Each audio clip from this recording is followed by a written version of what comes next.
So as I said, I wanted to kind of highlight what Memorial Day, I think, in my view, what I think it's trying to communicate to us as a culture.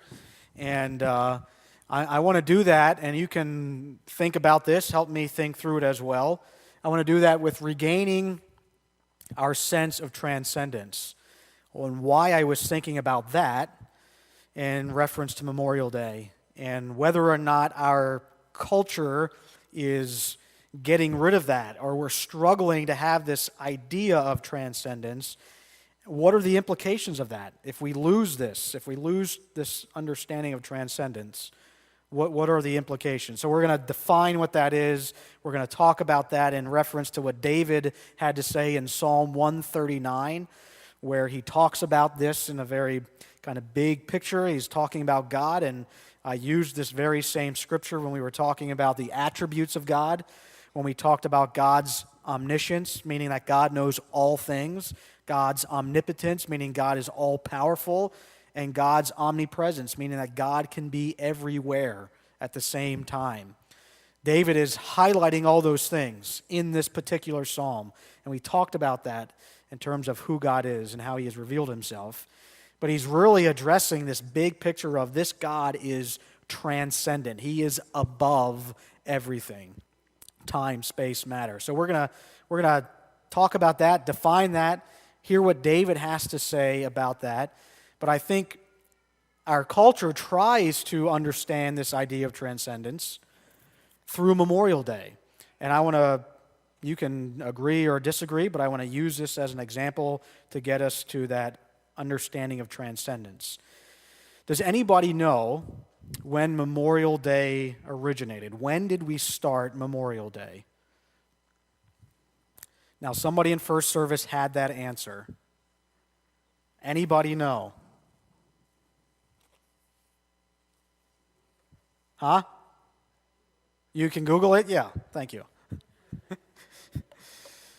So Memorial Day originated following the Civil War.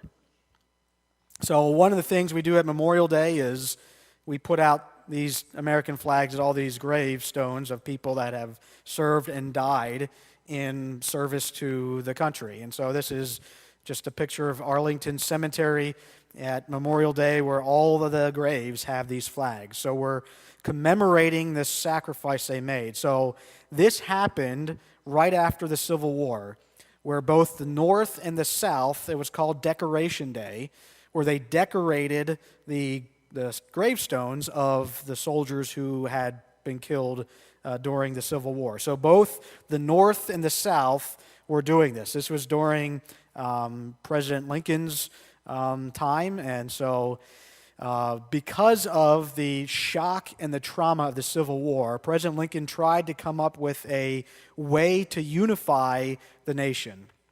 So it's believed that there were more people who died on the very first battle, in the very first battle of the Civil War, than all of America's battles and wars combined up until that point. So in 1862, when this battle began at Shiloh, it's believed that 24,000 or some were killed that day, and in that battle more had died than combined in American casualties from its inception. So President Lincoln wanted to do something to unify this nation. And one of the historians I was reading says this about what he tried to do. He says, the shared ordeal of the Civil War, with some 650,000 fatalities, would eventually demand a unified national day of remembrance. Memorial Day began as an effort to square the circle in honoring America's dead, without privileging the victors or their cause. The approach of the summer holidays seemed the most appropriate moment to heal our civic wounds, and so that's why we celebrate it when we do. The approach of the holidays of course, July 4th, not too far in the future, and things like that. That's why they decided that, and President Lincoln decided this would be a national day of healing, where we weren't praising or passing judgment on which side was the better side. is what this historian was saying, without privileging the victors or their cause. That day was to remember everybody who died. And so, unfortunately, what happens, I think what happens is when people think that history begins the day they're born, because they don't really care about all that other stuff. When you talk about history, I love history. I read it all the time, and I watch stuff on history, and the History Channel is like the best thing that ever happened to TV, although I don't watch it that much. I like to read it. But people are like, your eyes start glossing over, oh, history lesson, oh, history class, oh, geez. And everybody starts falling asleep. And a lot of people think history begins on the day they're born. And they lose sight of this connection that history is really telling this story and connecting us in some way to our past. And I think Memorial Day is trying to do that very same thing.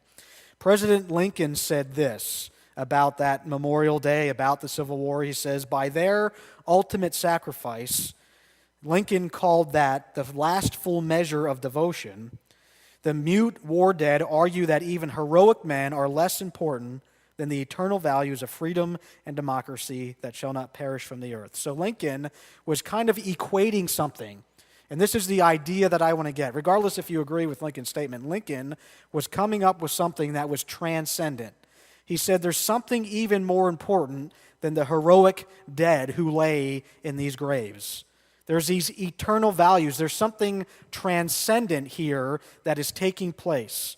And that people are really, in Memorial Day, we're recognizing that. That there was something bigger than themselves, that they said, I'm willing to go over to this country, to die for people I don't know, in a place that I've never heard of, and in a language that I've never spoken, and yet they're willing to go over there. They said, by their willingness to do so, there's something bigger than me. I'm willing to die for something that is bigger than me. Memorial Day is capturing these transcendent values that Lincoln was talking about here, but people said it is worth dying for. And in Memorial Day, that's, I think, what we're doing. We're saying there's something transcendent. There's something more than just our personal experience in the here and now. And people, from the inception of this country, have been willing to sacrifice their lives for that. And Abraham Lincoln and the presidents on down the line have said that is worth commemorating. Now, every culture does this. Every culture somehow is commemorating this kind of thing. Every culture has this sense of transcendence, and they define it in different ways, but there's their sense of something eternal, something more than just the here and now, something bigger than ourselves. And for what I think, our context in the United States of America, we are trying to tell ourselves and all those kids coming up that there's something bigger than you out there. Memorial Day is trying to tell us that. People that you don't know were willing to go into some foreign place and die because of what they believed in here. Now, you can argue about the direction of the country. You can make all those arguments you want. But Abraham Lincoln, and I think was wise on his part, did not try and elevate his cause over the South's cause.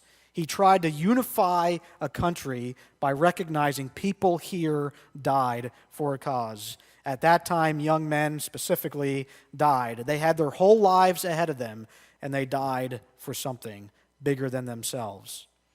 Memorial Day is trying to communicate transcendence to our culture. They're trying to say there is something bigger than you out there.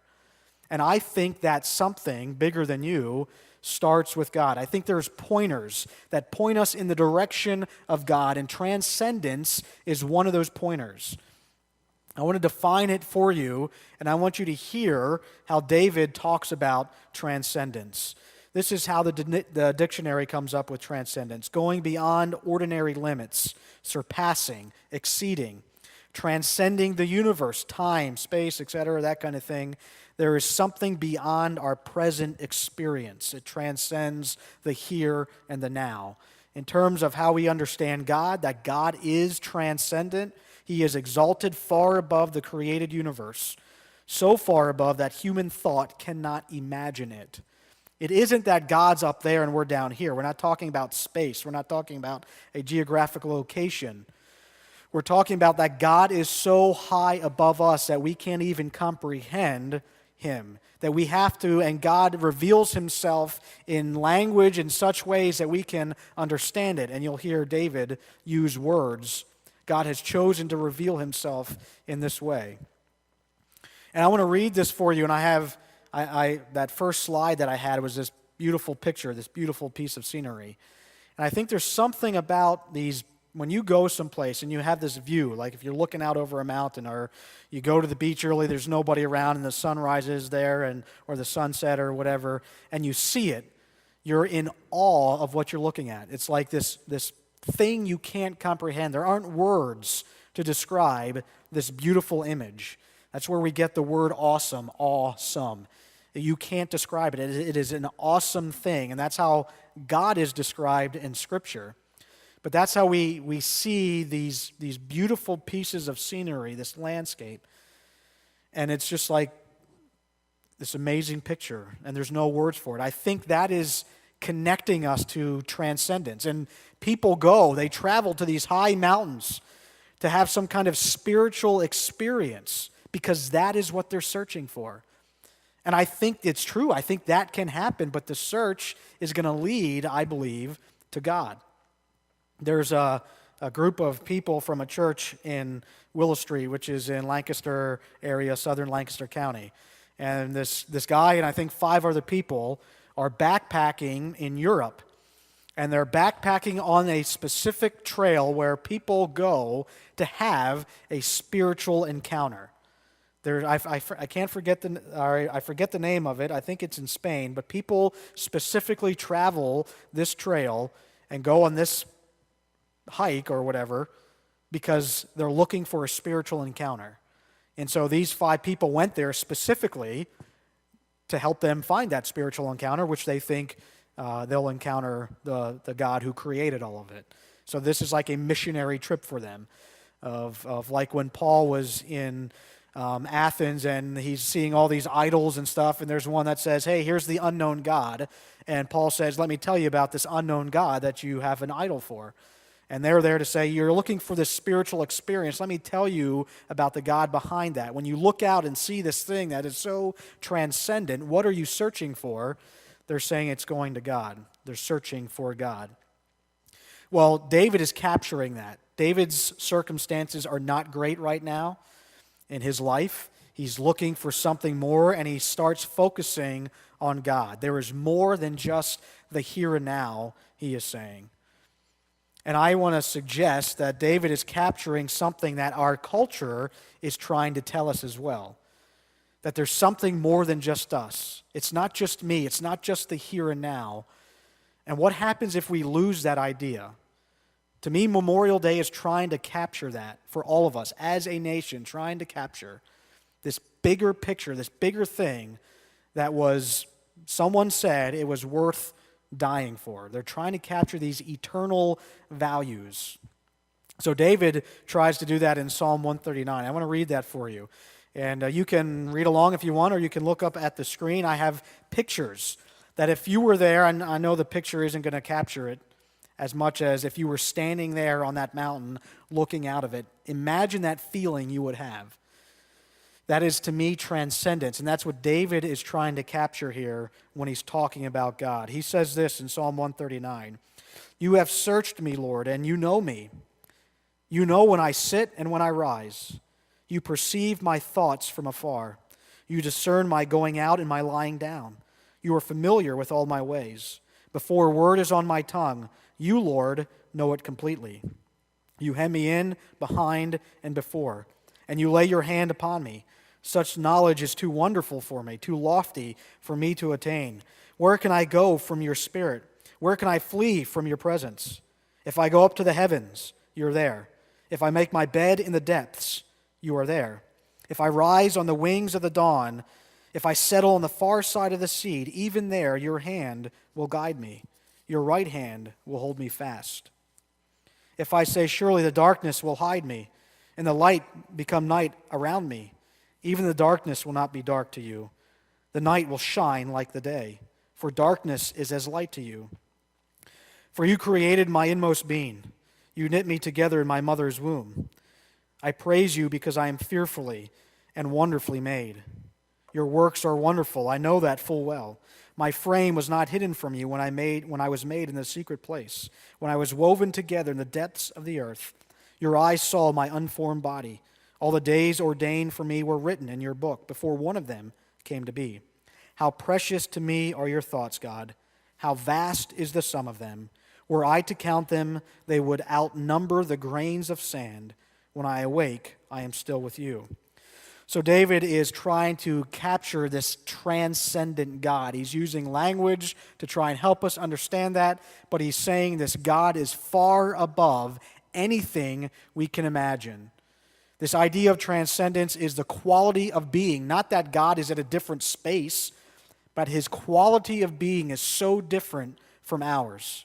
And when you see scenery, when you stand on a mountaintop and you see things like this, oftentimes we think, man, I am so small. We recognize our finiteness and we see God's infinitude. God is infinitely greater than us. And creation itself points to that. I mean, imagine standing at the foot of one of these mountains and looking at it, looking how huge it is. David was trying to capture that with God is so high above. He is far above us. He is transcendent. And David is capturing this for a particular reason. If you look at verse 19, the people that are coming after David, David recognizes that they're not fighting against me. They're actually fighting against God. And their hatred towards me is actually hatred towards God. And David's experience is very different than this transcendent image he is trying to portray. He says in verse 19, if only God you would slay the wicked. Away from me, you who are bloodthirsty. They speak of you with evil intent. Your adversaries misuse your name. He's talking about these people that are attacking him now. His here and now experience is not what he's looking for. He is trying to get to that place, that transcendent God. And his adversaries are attacking him, and they're not actually attacking him, they're attacking God. Do I not hate those who hate you, Lord, and abhor those who are in rebellion against you? I have nothing but hatred for them. I count them my enemies. David, and of course in Hebrew, the word hatred is not the same as the word in English. We translate it that way, but it has a different connotation in Hebrew. If David was saying this, hatred in the Hebrew is more of a, I think nothing of you. It's not like I hate you and I could punch you in the face type thing. It's more of a, I don't want to have anything to do with you. You're not even on my radar screen as worth anything. And that's what David is saying about these people who are actually chasing him, but they really hate God. They say God is worthless. There's no fear of God. And David ends this way. He says, search me, God, and know my heart. Test me and know my anxious thoughts. See if there is any offensive way in me and lead me in the way everlasting. He is asking God, who is transcendent above all things, who knows him when he was being created, and this verse is often used when we're talking about sanctity of human life, when he was being created. He's asking this God to know him in that way. David's experience in the here and now was not very wonderful.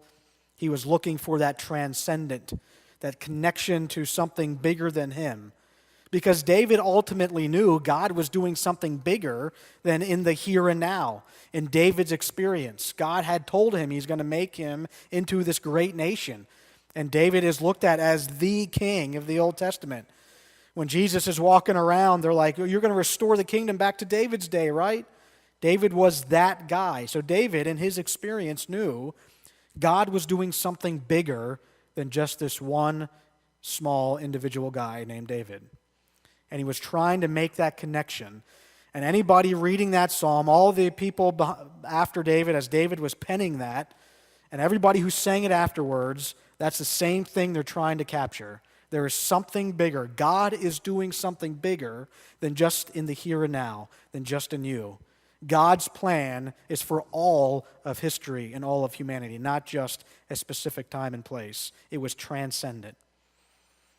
We as Christians, that's what we know. We know there is something bigger than us. There's more out there than us.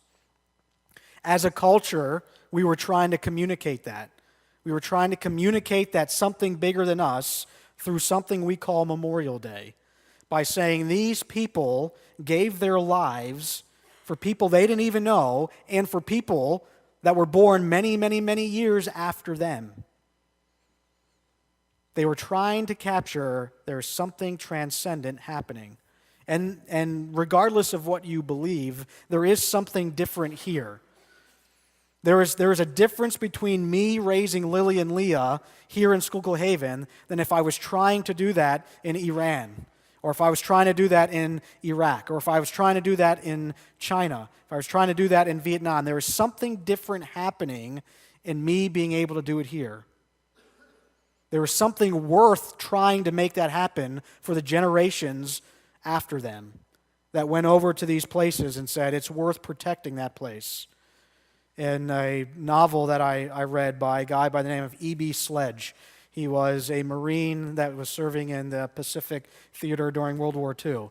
And a comment he makes at the end of his book that was said among the troops, as he was one of them. He was one of the troops fighting over there, and he wrote this book.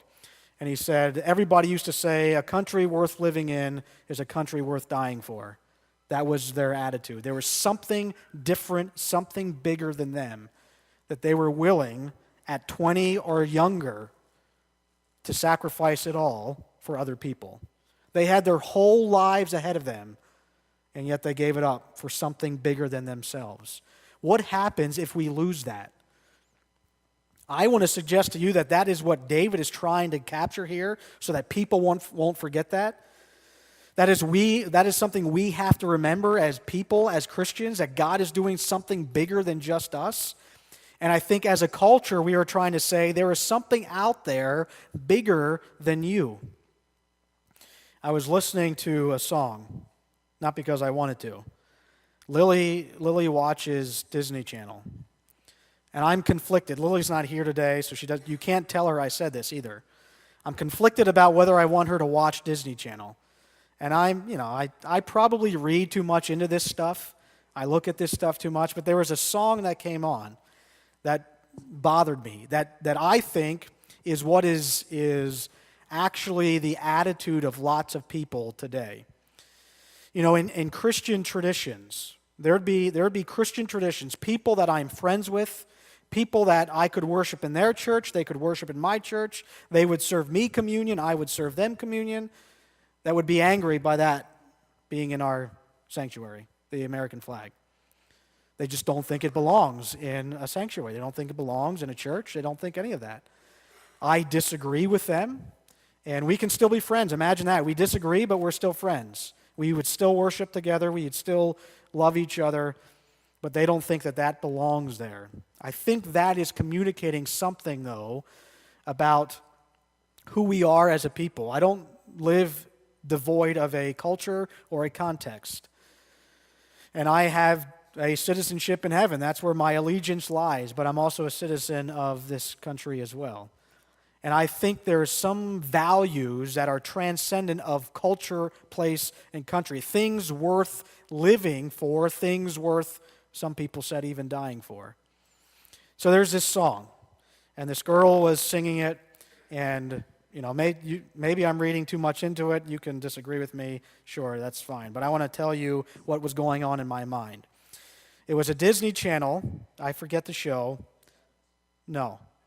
It wasn't Descendants. The one girl in Descendants is in this show. Liv and Maddie, yes, thank you. Thank you. Was that you, Judy, or was that Zoe? Oh, Zoe, okay.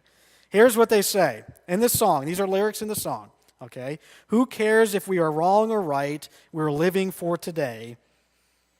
Say, hey, hey, hey. While our song is on, everything is okay. Say, hey, hey, hey. We're going to make it shake tonight. I'm assuming they're talking about dancing and things like that. We're doing it our way. Say, hey, hey, hey. We shine so bright like laser lights The stars align for us tonight. It never ends. Just hit replay so we can always feel this way. Now, when I hear songs like this, and again, this could just be me, I read into this stuff all the time, and I try and make these big, giant connections between everything. But I think this is an attitude in our culture today that is really making people struggle. What does it matter if it's wrong, if it's right? We're living for today. Now, when you start doing that as a person, that's going to affect people around you. When you start doing that as an entire society or culture, that's going to have a lot of implications all around you. We are trying to get rid of the transcendent, the things that don't matter to time and space. There are these eternal values, these eternal things that somehow connected us all together. And when we say here is, all that stuff doesn't matter. Who cares if it's wrong or right? We're living for today. So what if your experience today is not that great, as David's wasn't? What if you are struggling today? It's basically saying, as long as this song is on, hit replay so that we can have this feeling. We can have this feeling that we have right now. As long as this song is playing, it's all good. What happens when the song's over and I step into reality? Is there something more than the here and now? Does it matter if I choose right or wrong? David would say, yes, it does. You search me and you know me. We have a culture, and you can debate this also as much as you want. As a nation, did you know we have a debt of $20 trillion or more? I mean, that number doesn't even mean anything anymore. It's just whatever. What does that even mean? Are we ever going to pay that back? If we're living for today, who cares? Now you start drilling that down further to you as a person. We have an epidemic in our culture, in our country today, of debt. The student loan debt is astronomical. There are kids graduating college today that will never pay off that debt. We have people with credit cards that, hey, I want this now. The feeling is right now. Swipe that card, and the debt is there, and it's looming, and we don't know if we're ever going to pay it off.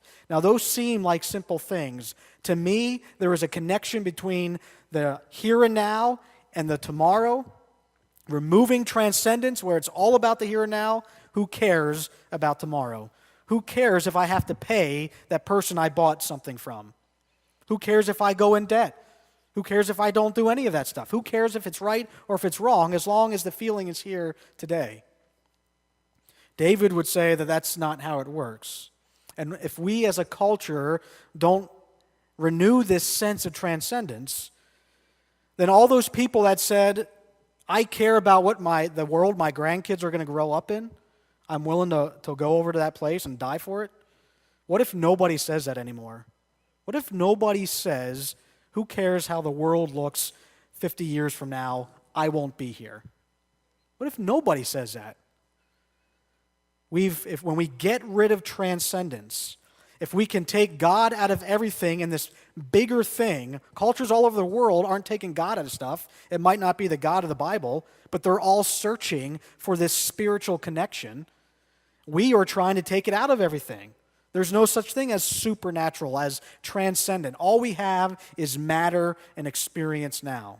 Time, space, and matter. That's it, right here and now. What if nobody's willing to say that anymore? That it's bigger than me, I'm willing to go die for it. People said that. And our culture is trying to make that connection with things that are transcendent.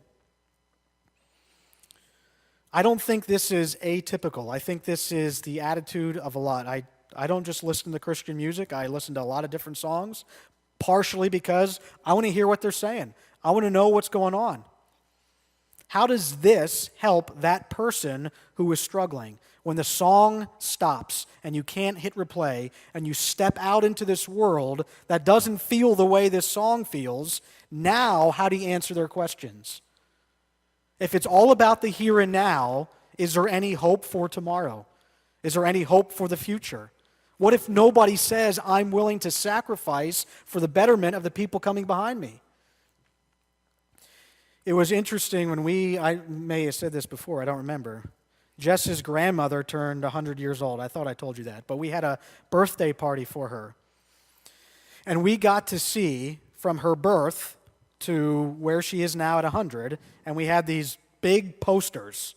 And on these big posters, it was in our previous church fellowship hall, we put these big posters on the wall. And on all those big posters were a collection, a collage of pictures that you could see from every decade what life looked like. It was amazing. From what life was like when she was born to life now. 100 years. We got to see all that. And you better believe that life there didn't look a lot like life here. And she grew up in a home with her mother. Her father was killed in a car accident, and some sisters. And this was in the 1920s and 30s. Obviously, she's 100, so she was born in 1917, so she lived during the Depression, and, you just had to make it. They were making, and she personally made sacrifices for her daughter and her grandchild, and she's still doing it today for her great-grandchildren. There was something bigger than her. She was trying to pass on a legacy. When we hear that word legacy, that's what we're talking about. We're talking about something that is bigger than ourselves. And we could see that happening in her life, those 100 years. And there's people. We are inheritors of what people pass down to us. When you stop teaching people history, we lose our connection with our past. You know what? We didn't always have cell phones.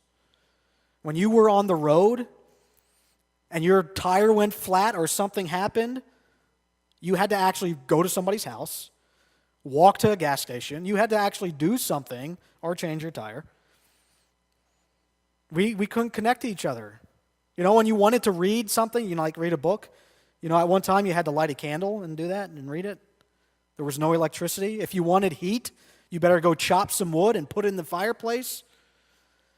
We are inheritors of what people said, we're going to make this place better than what we found it. We're living for more than just ourselves, but for those, our kids and our grandkids, and even our great-grandkids. What happens if people stop saying that? If we're just living for the here and now. As a culture, we say it's important to make this connection. There is something transcendent. Memorial Day is trying to capture that. Somebody somewhere at some time said, I don't know any of you, but I'm willing to die for this place that you're going to grow up in. There's something transcendent about that. Something saying, there's something bigger than me out there. When I do premarital counseling, one of the first things I talk about in premarital counseling is, what are you doing for Christmas? Because your mom wants you to do this for Christmas, and my mom wants me to do this for Christmas, and some of the biggest arguments happen at who's doing what on the Christmas holiday. Because we have these traditions that we hold near and dear to our heart, and some of those traditions go beyond generations. My great-grandparents did X, and we have been doing it year after year after year after year. And it's hard to stop doing that because that is your connection to the past. There's something transcendent in observing this tradition as a family. It connects me somehow to these people that I didn't know, but I'm the result of them. And all that we have is a result of them. And so there's arguments about that. That is our trying to connect to something bigger than ourselves. If we lose that as a society, as a culture, and it's all about the here and now, ask yourself, what if nobody's willing to say, I'm going to do this for my great-grandkids that I don't even know?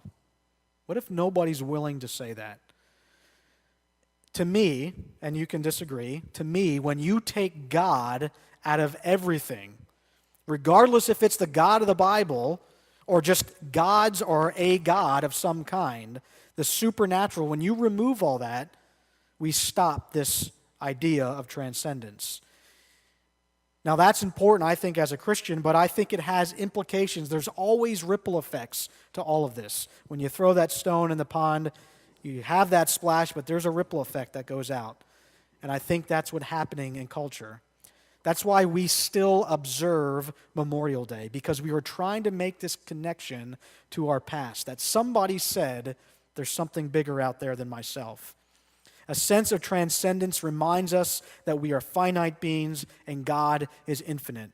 I think as a Christian, we have to understand this when we live life, that God is much bigger than us, because there are questions we do not have answers to.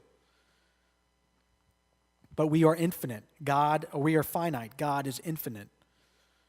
And there are questions we're never going to have answers to, but can we at least get some pointers to direct us in the right way? David says, lead me in the path everlasting. That's what he's looking for, this transcendence, and saying there are some things that can direct me in the right path, even if I don't have all the answers. When we lose our sense of transcendence, we lose this connection of something bigger than us. The world doesn't revolve around me or you. Without transcendence, I think this is what happens. Who cares if it's wrong or if it's right? It's all about today. And then we start living a life that we think the world and everything in it revolves around us. This bad thing happened to me. I didn't get that job. This relationship isn't great. We can list all the bad things, and we just don't know why all the stars aren't aligning for us like they should be. We begin to think life and this world is all about me. There is something bigger than me out there. There were people that you don't know that recognize that, and you are the inheritor of that because they died for it. We as a culture are trying to recognize that, commemorate that, understand the sacrifice. Regardless of what you think about the country in which you live right now, somebody said it was worth dying for, and we're probably grateful that they said that. We can argue and complain, and we have all of our different directions that we're going to go. And that's why, as a believer, I'm comfortable with that being in here, and some of my brothers and sisters in Christ are not. Because I think that says I'd rather have my daughter live here and grow up in Schuylkill Haven. It's not perfect. We've got our own problems. We've got lots of struggles. But it's worth trying for. And people all over the world are saying the same thing by coming here. It is worth trying to live in that place. Somebody somewhere said, I'm willing to give it up, all of it. I'm 18. I have my whole life ahead of me, but I'm willing to give it up. They said, there's something bigger than me out there. There's something more important than just my own experience. There is more than the here and the now. I hope you understand that as a believer. I think understanding that helps us in life when the here and now isn't great. That's what David was saying. The here and now, right, for him, was not great. But he was drawn to look at, it's like going to that beautiful scenery, wherever that is for you, and looking at it and just standing there in awe. That's what he was drawn to. David was drawn to that, to understand it's more than just about me. God is doing something bigger than me. It was his connection to the transcendent. All of us are looking for that. As believers, God offers himself in that. And for me, that should bring us some hope when the here and now isn't the greatest. As a culture, as you observe Memorial Day, I'd just like you to ask this question to yourself. And I think it's important because I'm trying to help my kids know this. You know, I ask questions to Jess's grandmother because I want Lily to hear about life for her so that she understands it wasn't always this way. And so I'm trying to help my kids, and so I wrestle with this song and watching some of those shows. Not because it's so bad, but I don't want her to get this warped view of what life is really all about. And I don't want her to come to the understanding that it's about me in the here and now. And so we do things, and we go places, and we do traditions to make this connection with the transcendent. And as a culture, I think that's important. In our context, living in North America, in the United States of America, that's what Memorial Day is all about. So as you think about that, ask yourself, Am I trying to think for my great-grandchildren and maybe their children? Am I helping them understand, what if nobody says or nobody thinks about those coming after them? What would the world look like? Thankfully, somebody did think about that for us, and they were willing to give their life for it. Memorial Day is telling us that. Memorial Day connects us to this thing that is bigger than ourselves. Regardless if we call it a country or whatever, the transcendent is real and it exists, and I believe it points us to God. And if we lose the transcendent, then who cares if we do right or wrong? It's all about today. It's all about this feeling that I can create in the here and now. And we forget about everybody else. That doesn't look like a beautiful world in which I would want to live or have my kids grow up in. And so I believe God's doing something to bring a change about, and He's using something He calls the church to do that as well. So this Memorial Day, as you go to your picnics, as you have your gatherings, just remember that. This thing is bigger than me. Somebody somewhere said, I'm willing to go over there and to die for it. And regardless of what you think about the direction things are going now, at least we can say, I'm grateful somebody did that to experience the life I'm living now. And hopefully you and I can say, life is bigger than just me. And it's important that my kids understand that, and my grandkids, and the kids growing up today. And you have the ability to influence them in order to do that. Let's pray. God, thank you for this time that we can be together. And Lord, as I just wrestle with this idea of transcendence and try and understand how I can help my kids figure that out and to share it with everybody else, I hope that you can help me, God, understand how to help my kids understand that there's more than just the here and now, that life and the world doesn't revolve around them, but that there's this bigger picture that you're doing. And also, just we should be grateful for those who have said, I want to leave something behind for the next generation, a place that's even better to live in than the one that I found. Lord, we are people who get to live in that place where people like Jess's grandmother said they want to leave it. Lord, thank you for those people. Thank you for those who have sacrificed so much for all of us. Lord, I pray that we can at least recognize that, regardless of the cause or the reason, we can recognize a sacrifice that was made. Lord, help us to regain our sense of transcendence as a people, as a society and a culture, Lord, to make that connection from the here and now to the something more, the something bigger that I believe points us back to you. We ask this in Jesus' name. Amen.